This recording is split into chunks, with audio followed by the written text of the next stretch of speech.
Ini fadilah Quran. Fadilah Quran.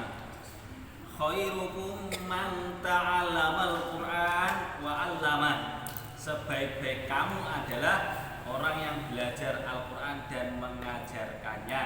Coba bareng-bareng. Khairukum man ta'allamal Quran wa 'allamah. Artinya sebaik-baik kamu adalah orang yang belajar Al-Quran dan mengajarkannya. Hadis riwayat Bukhari, Abu Dawud, Tirmizi, Nasai, Ibnu Majah dari kitab At-Targhib. Coba Kevin, dapat belum? Khairukum man ta'allamal Quran wa 'allamah.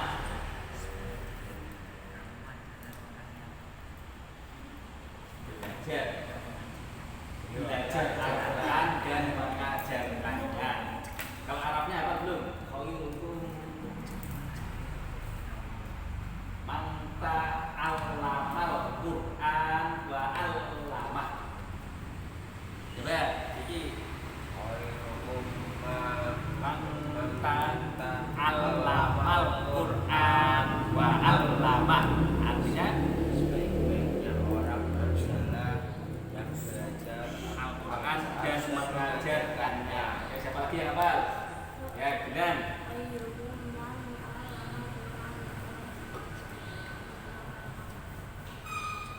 Ya. Terus hadis riwayat Bukhari, Abu Dawud, Tirmizi, Nasai, Ibnu Majah. Ada 5 ya. Apalagi hadis riwayat Bukhari, Abu Dawud, Tirmizi, Nasai, Ibnu Majah dari kitab At-Targhib. Oh boleh nih. Nah, ini berhubung nih. Nah, nih.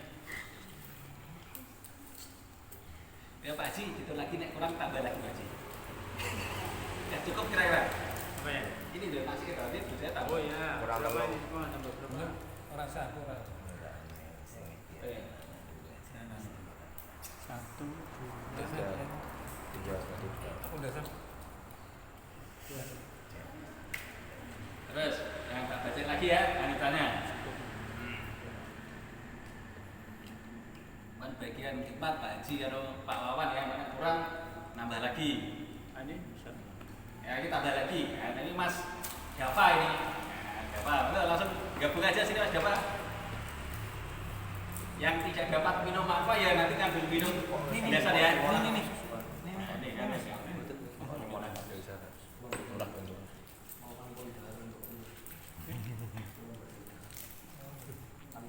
Siapa Mas? Siapa? Mas Awan? Ini gue tambah nih. Cukup. Ya, guys. Lanjut lagi ya. Lanjutnya. Ini Mula Al-Qari rahmatullah seorang tabi'in ini berkata, ini nasihatnya nih. Menyampaikan sebuah hadis. Mula Al-Qari rahmatullah menyampaikan sebuah hadis bahwa barang siapa yang mempelajari Al-Qur'an, barang siapa yang mempelajari Al-Quran, maka ia telah menyimpan ilmu kenabian di dalam kepalanya. Barang siapa yang telah mempelajari ilmu Al-Quran, berarti menyimpan ilmu kenabian di dalam kepalanya. Syekh Shalal Tusturi rahmatullahi berkata, tanda-tanda cinta kepada Allah adalah tertanamnya rasa cinta terhadap Al-Quran di dalam hati. Jadi tanda-tandanya cinta kepada Allah adalah tertanamnya rasa cinta Al-Quran di dalam hati. Ini termasuk golongan yang mendapatkan naungan ars ilahi pada hari kiamat.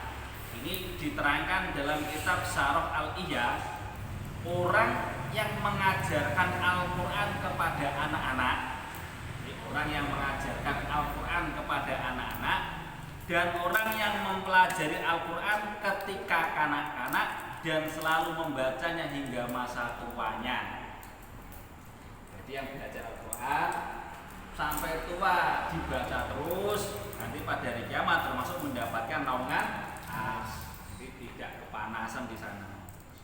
atau yang ini belajar Al-Quran dan mengajarkan pada anak-anak. Jadi bis ngaji, orang ngaji kok yo mau mengajar kan gitu ya. Mas Gafa ini bermaghrib bantu di sini mengajar gitu ya, pas longgar waktunya ya. Mas Gafa sudah kuliah? Kelas berapa sekarang? Kelas 11 ya. Nah, lanjut lagi. Ini sebuah hadis mursal dari Syekh Sa'id bin Sulaim rahimahullah alaihi.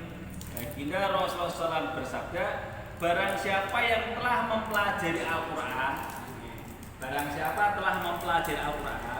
tetapi yang menganggap bahwa orang lain yang diberi kelebihan dunia lebih utama darinya, berarti ia telah meremehkan nikmat Allah yang sangat besar. Ini maksud adalah Al-Quran.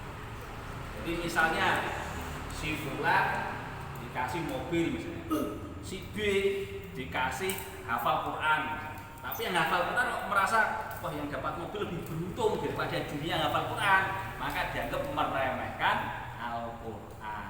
Karena Al-Quran ini sangat berharga di dunia dan di akhirat. Ini Al-Quran sangat berharga di dunia dan di akhirat. Di dalam kitab Jam'ul Fawaid riwayat Imam Tabarani rahimahullah dan Sayyidina Anas, baginda Rasulullah SAW bersabda, barang siapa mengajar anaknya membaca Al-Quran, nah ini kalau nanti sudah punya anak, bapak-bapak sudah punya anak, barang siapa mengajar anaknya membaca Al-Quran, maka dosa-dosanya yang akan datang dan yang telah lalu akan diampuni. Dalam kitab Jam'ul Fawaid riwayat Imam Tabarani dan Sayyidina Anas radhiyallahu, baginda Rasulullah SAW dawuh atau bersabda, barang siapa mengajar anaknya membaca Al-Quran, maka dosa-dosanya yang akan datang dan yang telah lalu diampuni. Ini pentingnya mengajarkan Al-Quran. Penting. Barang siapa yang mengajarkan anaknya menghafal Al-Quran, berarti mengajarkan membaca. Sekarang yang mengajarkan menghafal Al-Quran, maka pada hari kiamat akan dibangkitkan dengan wajah yang bercahaya seperti cahaya bulan purnama. Kalau disuruh anaknya untuk menghafal Al-Quran, anaknya juga beruntung. Kenapa? Karena dikenalkan orang tuanya dengan Al-Quran.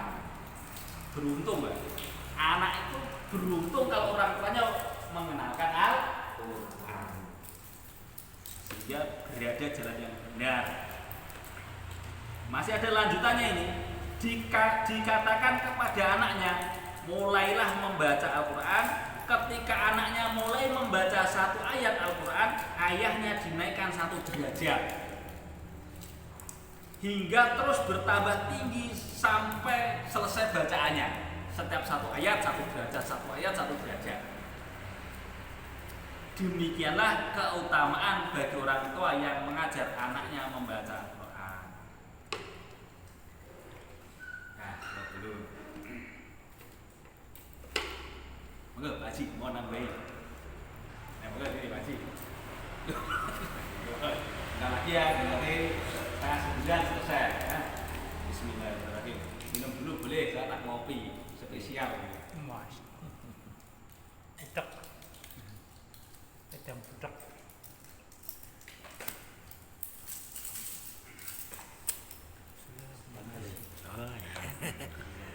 Nah ini sekarang perkara penting dan yang paling penting ini perkara iman ya.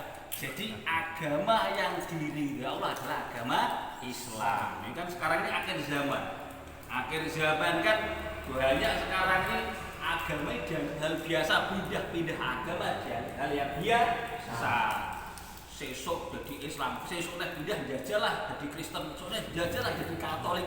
Wah, ning ngono ketok cewek ayu-ayu ning klenteng iki, wah musik imlek, pindah agama, konco. Wah, sesuk nyepi, wah pindah Hindu. Wah, nang hari raya pindah agama. Jadi setahun Hindu ping 6. Wah, ampun akeh nek pas imlek, pindah agama meneh.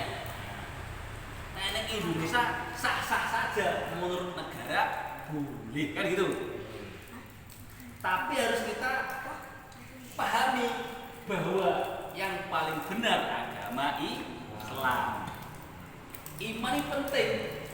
Saking pentingnya iman, Allah mengutus 124.000 nabi dan rasul, mulai dari Nabi Adam alaihissalam sampai terakhir baginda Rasulullah SAW. Jadi yang wajib dikenal 25 nabi dan rasul yang wajib dikenal. Tapi totalnya yang diutus oleh Allah 124.000.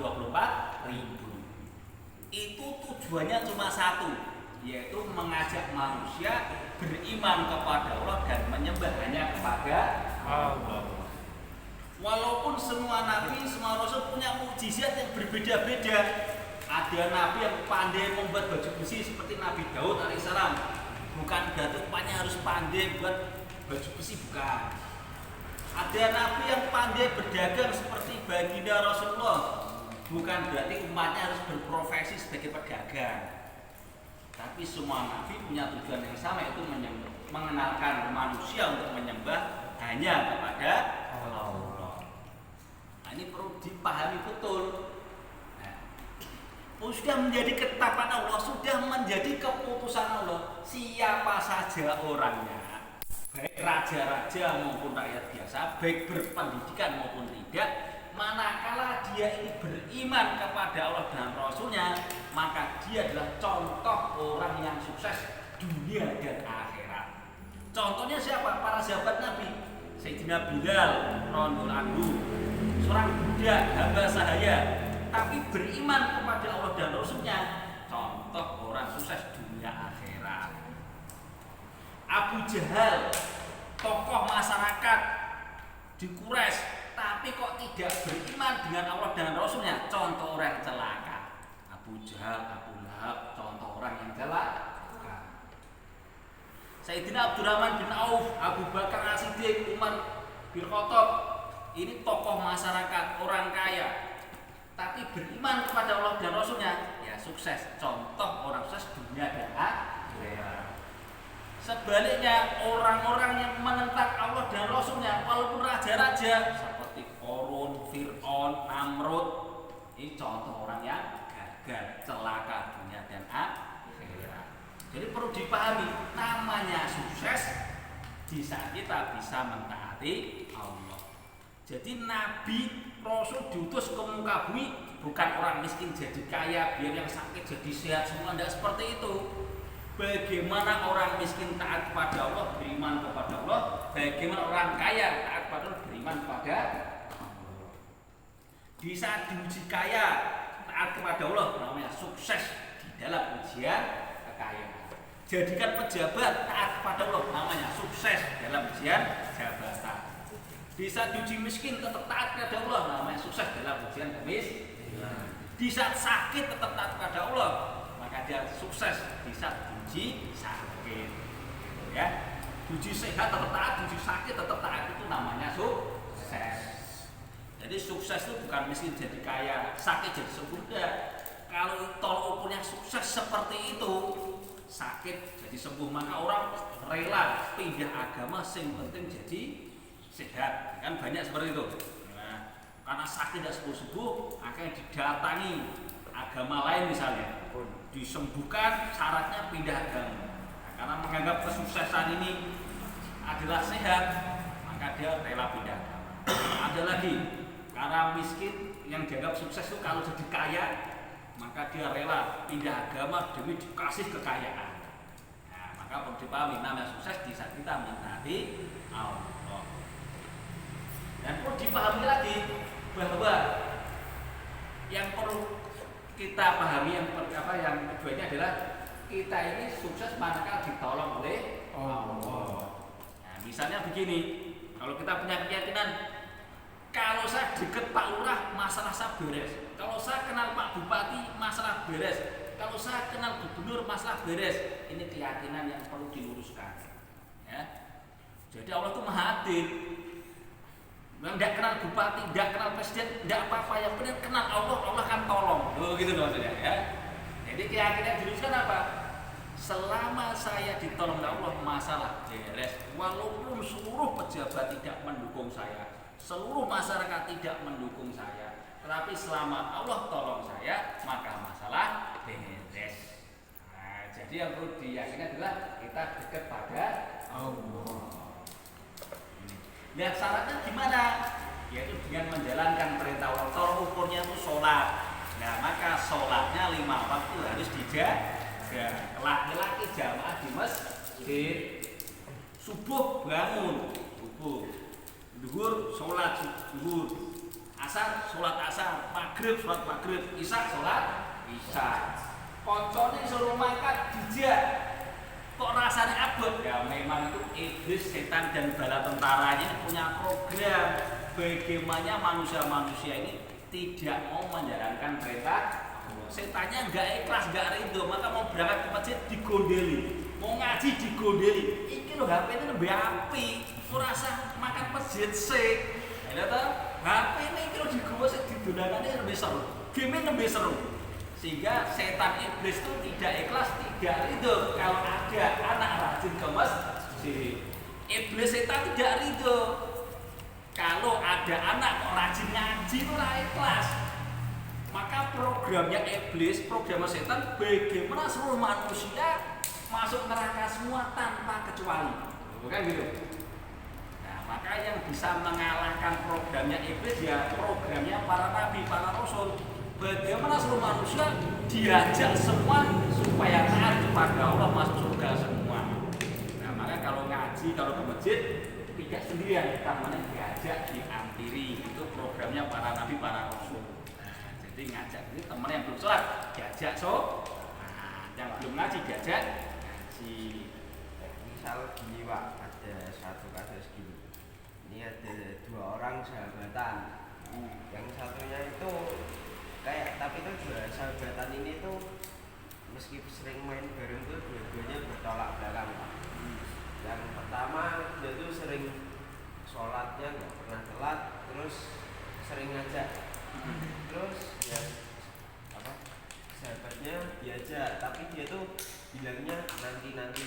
Bahkan kadang si sahabatnya ini tuh berkata enggak dulu, aku Kristen. Itu sampai tiga waktu itu gimana Pak sehari? Dia skip sholat tuh. Nah, kalau dia memang sudah gitu gimana? Kalau dia sudah mengatakan Kristen beda agama loh. Nah, kalau beda agama enggak usah diajak sholat loh. Tapi dia aslinya Islam. Aslinya Islam. Cuman kan biasa sahabatnya itu bercandanya. Oh, bercandanya begitu. Tapi skip sholat gitu Pak. Kayak gitu gimana? Ya, yang pertama, yang penting kita sudah ngajak, kewajiban kita sudah gugur, ya. Yang kedua kita doakan, karena hidayah itu milik Allah, bukan usaha kita. Nabi Muhammad itu pimpinannya para nabi, ngajak pamannya Abu Jahal, Abu Thalib, itu pun sudah berkali-kali dia tidak. Jadi yang berikan hidayah bukan kita, tapi Allah. Tugas kita cuma mengajak, mengingatkan. Ya sampai kapan? Ya sampai kita meninggal atau dia yang meninggal, kan gitu. Jadi tandanya dakwah itu sukses ya istiqomah sampai mati, nah, gitu ya. Bukan banyaknya pengikut. Kita dapat 100 pengikut habis kita berhenti. Tidak dakwah ya namanya, kita berhenti dengan dakwah ya gagal. Tapi kita tidak dapat pengikut, tapi kita dakwah terus sampai mati, ya itu namanya sukses. Sukses itu istiqomah dalam. Kenapa kok begitu? Para nabi, para rasul itu ada yang punya pengikut sedikit, ada yang tidak punya pengikut. Tapi nabi dan rasul itu contoh orang sukses, tidak ada ceritanya nabi dan rasul contoh orang yang gagal, gitu ya. Jadi tolong ukur yang sukses bukan banyak yang pengikut, tapi diri kita istiqomah dalam dakwah. Orang mau tidak mau bukan urusan kita, gitu ya. Ya, itu. Ini anak-anak yang ngaji dengan yang tidak ngaji sono beda nih. Kalau yang ngaji itu harus urut sama orang tua, disuruh belajar ya belajar, suruh mandi ya mandi, suruh tidur ya tidur, bukan main game terus pagi siang malam gini main game terus. Ya. Jadi harus sono beda, harus urut sama orang tua. Suruh belajar dibangun sampai subuh ya langsung makan. Ya. Habis makan piringnya dicuci sendiri. Ya, sehingga sono beda nih. Oh kita sergap ngaji tidak. Nah gitu dulu. Nah nanti biasanya kita ada program itikaf 1 hari dan untuk pelajar. Nah nanti kita programkan semuanya niat ya iktikaf 1 hari. Ya nanti kita programkan bisa di sini atau masjid sebelah. Ya minggu depan atau 2 minggu lagi itu ya. Kok sekarang yuk? Dan pengen teman di rumah itu. Ya nanti kita programkan deh. Semuanya niat ya. Jam 1 hari ya Mas Kiki ya. Mas siapa ya? Mas Gani nanti kita programkan iktikaf 1 hari. Belajar untuk sholat tahajud, belajar silaturahmi, belajar baca Quran, dan yang lain-lain.